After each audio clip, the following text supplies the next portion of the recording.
Itu kan kesannya internet facing network gitu. Kalau information itu kan lebih generik. Beberapa speaker juga bilang information itu juga bisa hard copy. Kita buang KTP kita buang kata kita, itu juga suatu bentuk dari informasi yang kita abaikan gitu. Tapi ya untuk hal ini kita gunakan term cyber hygiene, dan pengertian cyber hygiene itu kurang lebih adalah semacam habit atau rutin yang kita lakukan untuk memastikan keamanan cyber kita, keamanan informasi kita. Nah, ada banyak sih aktivitas cyber hygiene yang bisa kita lakukan. Saya list di situ seperti penggunaan firewall untuk connect network kita, two-factor atau multi-factor authentication, penggunaan antivirus atau anti-malware, rutin melakukan update security patch, atau melakukan backup. Dan selebihnya saya berikan tanda tanya. Kenapa? Karena saya yakin kita sendiri bisa develop list cyber hygiene kita sendiri berdasarkan environment, organisasi, bisnis atau perusahaan kita masing-masing. Mungkin untuk sekedar stimulasi pemikiran, bagaimana tentang user access review, bagaimana tentang pen testing rutin, apakah itu suatu termasuk cyber hygiene? Saya rasa ya. Bahkan mungkin yang agak sedikit terabaikan, bagaimana tentang clean desk policy untuk memastikan tidak ada sensitif data dalam hard copy di meja kita. Saya rasa itu juga bisa jadi salah satu aktivitas cyber hygiene kita. Begitu banyak ya listnya, dan pastinya kalau kita kerja pada suatu organisasi atau perusahaan, kita nggak bisa datang ke manajemen terus bilang, Pak, saya mau implement semua ini, it's not gonna work ya. Itu tidak akan bisa seperti itu. Oleh karena itu, untuk mengimplementasikan cyber hygiene yang tepat bagi organisasi atau perusahaan kita, sekali lagi ini berdasarkan pengalaman kami yang kita share. Ini bukan suatu solusi yang one fit all. Menurut kami itu adalah yang pertama, kita set fokus kita, dan kalau bisa start small, ya kita start small. Kita set fokus, dan dari situ kita pilih activity yang bisa merupakan suatu quick win bagi kita. Contoh misalnya kalau kita mau implement MFA atau two-factor authentication atau multi-factor authentication, tapi usernya resisten, ya merasa nggak nyaman dengan itu, kita bisa lakukan yang lain dulu yang merupakan quick win, seperti misalnya update atau beresin backup kita, dan mungkin clean desk policy yang saya bilang tadi. Jadi fokus itu harus spesifik. Kemudian kita harus dapat manajemen support. Ini saya rasa teman-teman semua tahu ya, kan semua tahu. Manajemen support ini suatu hal yang sangat penting. Ya, kalau kita kerja di information security, bahwa mendapatkan support dari manajemen supaya inisiatif atau ide-ide kita bisa terimplementasikan, itu adalah satu hal yang sangat penting. Kemudian initial housekeeping dalam artian sebelum kita lakukan, karena ini cyber hygiene itu sifatnya rutin. Sebelum kita rutin melakukan hal-hal ini, ada baiknya kita bersihkan dulu target dari cyber hygiene activities kita ini. Contohnya kalau suatu aplikasi lama nggak dipakai atau gimana, ya kita lakukan user access review dulu, kita bersihkan review usernya dulu, baru kita rutin melakukan cyber hygiene yang diperlukan. Atau misalnya kita mau implement sesuatu di infrastruktur kita, pastikan legacy atau aplikasi yang sudah tidak digunakan itu kita bersihkan dulu supaya benar-benar tepat guna implementasi kita. Kemudian satu yang terakhir yang sering di overlook juga adalah mengenai awareness ini dari top level sampai ke end users. Itu adalah satu hal yang vital yang mungkin sebagian kita sering lewati. Nah, kemudian dalam kaitannya, saya tuh gamer ya. Saya tuh gamer di sekitar tahun 90-an itu waktu masih kuliah. Saya main game kalau nggak salah judulnya System Shock. Itu mungkin teman-teman di sini yang gamer tahu ya, sebelum game itu mulai ada semacam cinematic gitu ya. Di zamannya itu ada cinematic itu di System Shock. Di cinematic itu ada narasi yang bilang gini, in the year 20 something ya, tahun 2000-an gitu. Data is money, dibilang seperti itu. Waktu itu saya SMS aja sama teman saya ngeliat itu. Emang bagus, gamenya keren. Cuman data is money itu suatu hal yang saya nggak bisa pahami waktu itu. Mendingan saya jual gorengan gitu ya, bisa dapat uang gitu daripada misalnya saya jual data. Paham saya seperti itu. Tapi kalau kita fast forward ke depan sampai titik di mana kita saat ini, ya data is money gitu ya. Dan itu memang kenyataannya seperti itu. Apalagi sekarang banyak proses yang diadopsi oleh perusahaan-perusahaan dan organisasi adalah transformasi digital. Ya.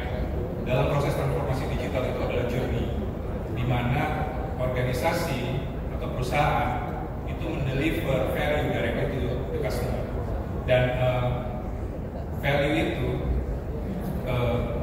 itu dalam bentuk data itu harus disupport. Jadi dalam situasi seperti ini, landscape yang ada itu diharapkan untuk mensupport journey dari digital transformation ini.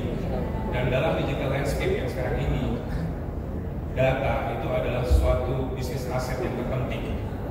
Bukan hanya sebagai bisnis aset, data itu juga seperti saya bilang tadi, digital transformasi itu mendeliver value dari customer. Jadi data di tangan customer itu bisa meningkatkan customer experience. In the end itu akan jadi revenue di perusahaan. Selain itu juga meningkatkan operations. Data, bagaimana data itu diolah, bagaimana data itu dijaga, itu akan mencerminkan dan eventually pada akhirnya itu akan meningkatkan performance dari suatu perusahaan atau organisasi. Nah, kita udah sadar pentingnya data. Seperti tadi saya bilang, data is money ya kan. Dan gimana sih kita bisa memproteksi data ini yang penting bagi organisasi kita? Nah, data itu ada life cycle-nya. Dan dalam proses life cycle-nya ini, kita harus melibatkan 3 pilar yang kita sama-sama tahu dari information security adalah people, process, dan teknologi. 3 pilar ini benar-benar kita libatkan dalam data life cycle yang ada dalam organisasi kita. Life cycle-nya itu adalah creation, storage, usage, archival, sampai destruction. Jadi ketika data itu di-create, ya itu kita harus pikirkan juga bagaimana prosesnya. SOD matrix-nya seperti apa, jangan sampai orang yang create datanya itu dia juga bisa edit atau bisa remove misalnya. Ya, kemudian kalau misalnya ketika data itu disimpan storage-nya, bagaimana prosedur backup dan restore-nya misalnya. Ya, teknologi apa yang kita gunakan yang benar-benar efisien bisa mensupport proses penyimpanan data. Ketika data digunakan, kita perlu pertimbangkan juga proses data in motion, data at rest, bagaimana enkripsinya, akses kontrolnya, dan segala macam itu juga harus kita pertimbangkan. Sampai kepada archival, bagaimana penyimpanan data yang sudah tidak dalam status production ini, ya, bagaimana user yang masih membutuhkan data itu bisa mengaksesnya. Secara proses itu juga harus benar-benar di 3 pilar ini dilibatkan, dan pada akhirnya bagaimana data itu di-destroy setelah melewati masa life cycle. Ini adalah satu kesatuan yang harus kita jalankan.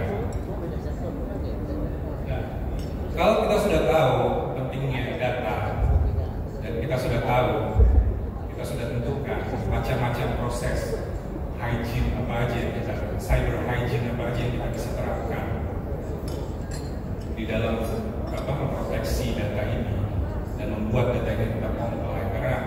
Karena kita sama-sama tahu ya, tergantung organisasinya, tergantung perusahaannya, masing-masing itu harus comply dengan requirement. Contoh kalau misalnya bisnisnya terkait dengan healthcare, maka HIPAA bisa jadi salah satu compliance yang harus dipatuhi. Kalau terkait dengan payment, ada payment process, PCI DSS, dan saya yakin sekarang ini yang sedang digodok oleh legislator kita adalah mengenai PDP. Itu adalah compliance yang harus kita turuti. Dan memang ini pengamatan saya pribadi ya, at least mungkin di Indonesia, nggak tahu saya lihat di regional juga ada kecenderungan gitu, bahwa kalau kita berbicara mengenai confidentiality, mungkin kita sama-sama tahu ya CIA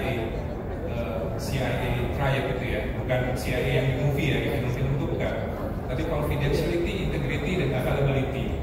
At least kalau kita bicarakan di Indonesia, confidentiality dari data itu customer atau user kita itu masih belum terlalu serius menanggapinya.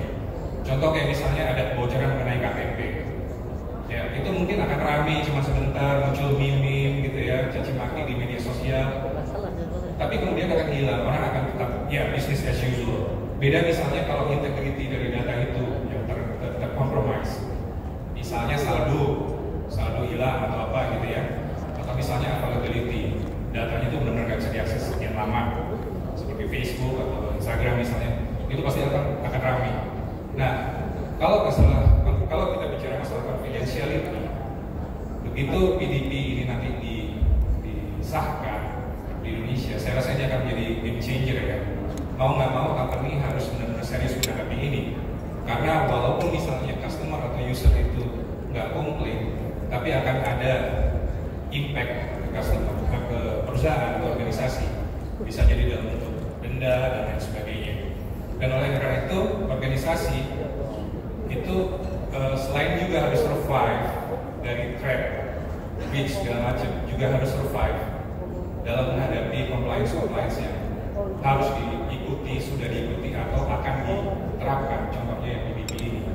Dan menurut pengalaman kami, sekali lagi, saya tuh fans berat ke 3 pilar ini ya, people, process, dan teknologi, karena menurut saya ini poin yang starting point yang bagus kalau kita mau develop semacam strategi atau roadmap. People, proses, dan teknologi kalau kita libatkan itu akan sangat bisa membantu kita dalam proses implementasi. Jadi dari sisi people, proses, dan teknologi kita libatkan dalam mempersiapkan data compliance di organisasi kita. Dari sisi people, kita bisa result yang kita bisa harapkan adalah end user training yang efektif. Jadi user paham betul apa yang diharapkan dari mereka. Ya. Misalnya terkait payroll atau salary, ya mereka nggak boleh main-main dengan itu. Karena ketika saya nggak tahu akan seperti apa undang-undangnya, tapi kalau itu sampai diaktifkan seperti mungkin di GDPR yang sudah aktif, itu kalau sampai salary itu breach walaupun internal, itu employee kan bisa proses litigasi gitu ya. Jadi sudah nggak boleh main-main. Jadi proses people awareness itu harus dilakukan. Dan pastinya dari sisi people juga sekali lagi manajemen support ini jadi hal yang terpenting yang harus kita dapatkan. Karena seperti saya bilang tadi, dapetin manajemen support itu kadang-kadang PR juga ya, karena tidak mudah untuk meyakinkan mereka. Dan kemudian dari sisi proses, kita lakukan risk-based approach untuk membentuk suatu SOP, standard operating procedures, yang clear dan bisa diterima oleh seluruh organisasi. Risk-based approach saya rasa rekan-rekan sudah tahu bahwa kita benar-benar fokuskan pada risk yang paling mungkin terjadi di organisasi yang kita perusahaan kita. Kemudian secara proses kita tetapkan governance structure. Kalau bisa libatkan yang the most top level management, karena proses ini, data compliance ini, itu adalah top down supaya bisa efektif berjalan. Jadi governance structure harus bisa dibentuk dan sebelum proses ini bisa berjalan dengan baik. Dari sisi teknologi, ini juga satu hal yang Bluebird sedang jajaki adalah teknologi that can shape users behavior. Jadi karena ada teknologi ini, user bisa secara nggak langsung dididik. Contoh misalnya di DLP, data loss prevention, kita bisa terapkan policy, kita bisa terapkan rules yang mana bisa membantu untuk secara nggak langsung memberikan awareness kepada user kita. Oh, dokumen data ini harus diperlukan seperti A, B, C, dan seterusnya. Dan kemudian teknologi ini juga harus bisa membantu, tapi bukan membatasi ya, tapi lebih membantu dan lebih membuat efisien. Contohnya penggunaan USB. Seringkali USB-nya di lock, akses ke USB di lock. In the current technology untuk DLP, itu saya sudah temukan saya sudah berbicara dengan beberapa vendor. Dan itu cukup menarik ya, karena pembatasan sharing gitu atau transmisi data yang confidential atau sensitif itu sudah bisa dibatasi via konten.